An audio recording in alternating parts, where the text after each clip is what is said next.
আমার দেওয়াল হাতটা টান আছে, একটু কৃপণ আছে। তুমি যদি একটা দুটো গিফটের ব্যাপার থাকে আলাদা কথা, অষ্টোত্তর শতনাম হলে কি পারা যায়? ও লাভলি, ফোন বন্ধ করি না। আর অন্য সময় 3টে ফোন থাকলে পুজোর সময় 6টা ফোন। কখনো কোনো অসুবিধে পড়লে তেমন পুলিশ আছে, প্রশাসন আছে, আমরাও চেষ্টা করি প্যান্ডেলে বলতে পারা যায় যে আমিও এসছি, মাও এসছে, মাকে সঙ্গে করে আমি এসছি।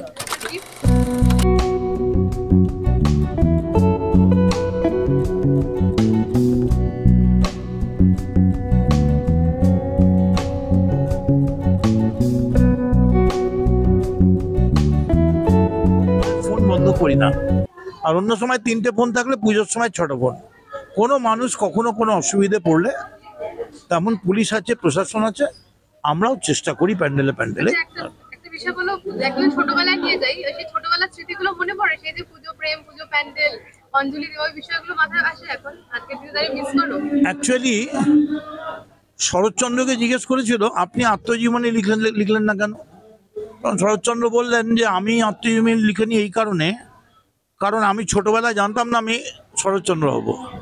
তো তাহলে আত্মজীবনী লিখতে গেলে আমায় পুরো মিথ্যা লিখতে হবে, কারণ এমন কিছু করেছি যেগুলো শরৎচন্দ্র ছোটবেলায় করতে পারে না।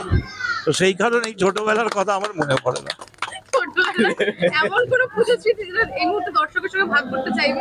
সেই স্মৃতিটা হচ্ছে যে আমার বাড়ি, আমার জন্ম যে বছর আমি জন্মেছি সেই থেকেই আমার বাড়ির পুজো, বাড়ির মাঠের পুজো আরম্ভ হয়েছে। এক কথায় বলতে পারা যায় যে আমিও এসছি, মাও এসছে, মাকে সঙ্গে করে আমি এসছি। গিফট কটা কিনা হলো এই বছরে? কারণ তোমার তো অনুরাগীও অনেক। এই জায়গাটা আমার খুব আপত্তি আছে। এমন ছেলেরা মানে এসে দেয়, তারা হয়তো ভালো করে মানে মমতা ব্যানার্জির রেশন, যে ফ্রি রেশন, এর বাইরে সবজিটুকুও কিনতে পারে না।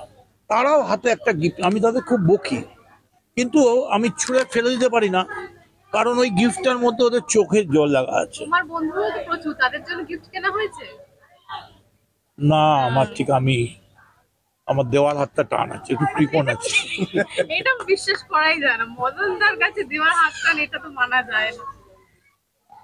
তারা তো অপেক্ষায় রয়েছে তোমার যারা বান্ধবীরা, তোমার যারা বন্ধুরা। অ্যাকচুয়ালি তুমি যদি একটা দুটো গিফটের ব্যাপার থাকে আলাদা কথা, অষ্টোত্তর শতনাম হলে কি পারা যায়? ও লাভলি।